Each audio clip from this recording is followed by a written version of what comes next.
Ott Magyarországon annyira nyugodt élet volt, mert utána aztán teljesen felpörgött az élete, mint egy örvény, és szinte élete végéig így pörgött és forgott, mondhatjuk, mert még akkor is, mikor 70 éves volt, mikor én megszülettem.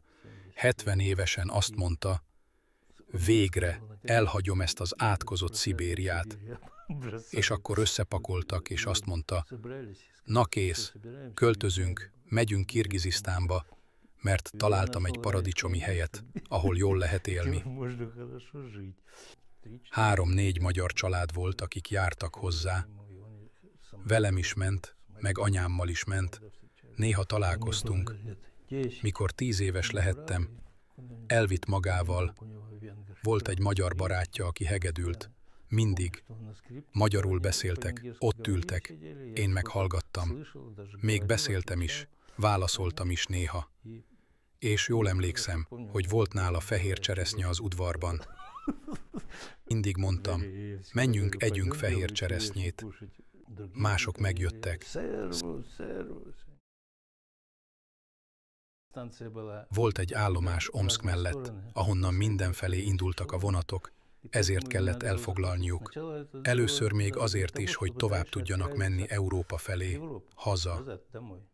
Néhányan, például a fehér csehek, természetesen már fel voltak fegyverezve, mint Kolcsak emberei, angol fegyverekkel, meg minden mással, de ezek meg mint valami csőcselék, amiük épp volt, azzal harcoltak. A legfélelmetesebb pillanat az volt, mondta, amikor azt sem tudtad, ki él még, ki halt meg.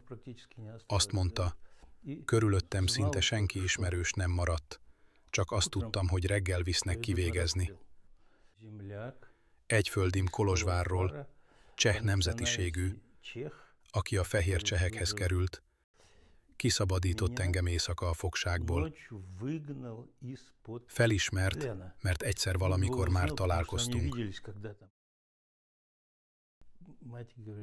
Anyám azt mondta, menj el, nézd meg a rokonokat. Kemény idők voltak. Egyedül ment, mert ha a családdal ment volna, na, próbálj csak megmenni, hát ha ott maradsz, aztán áruló leszel. Szóval a család mindig egyfajta tuszként maradt itt. Kiállították a papírt, hogy mehetsz Kolozsvárra, a szülőföldedre. Hát, így jutott el Romániába, egy idegen országba, mondhatni. Szerencsére akkoriban még éltek ott magyarok. Hozott is onnan 2 hímzett törölközőt, de teljesen összetörve jött haza. Olyan volt, mintha újra elveszítette volna a hazáját. Megint.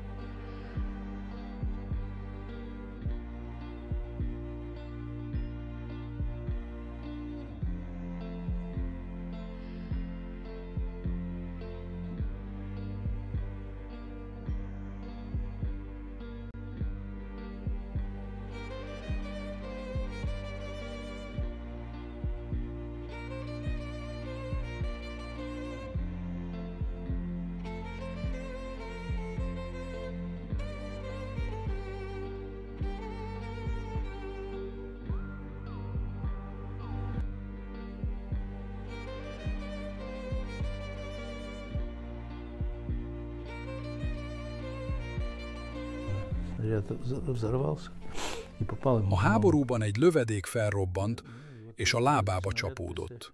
És képzeld el, ez a repesz, ez a shrapnel egész életében benne maradt. Aztán fél évvel a halála előtt megmozdult, és elvágta a vénáit tértől lefelé. A lába egyszerűen elhalt, darabokban levált egészen a csontig. De nem lehetett amputálni, mert nem bírta volna ki a műtétet. A születésnapomon azt mondta a feleségének, hívd a gyerekeket, meghalok. Amikor megszülettem, anyám csak sírt. Megszületett a gyerek, és te 70 éves vagy. Ő meg azt mondta, igen, csak éljen meg, hogy útlevelet kap. És amikor 16 lettem, épp útlevelet kellett kapjak. Ő meghalt.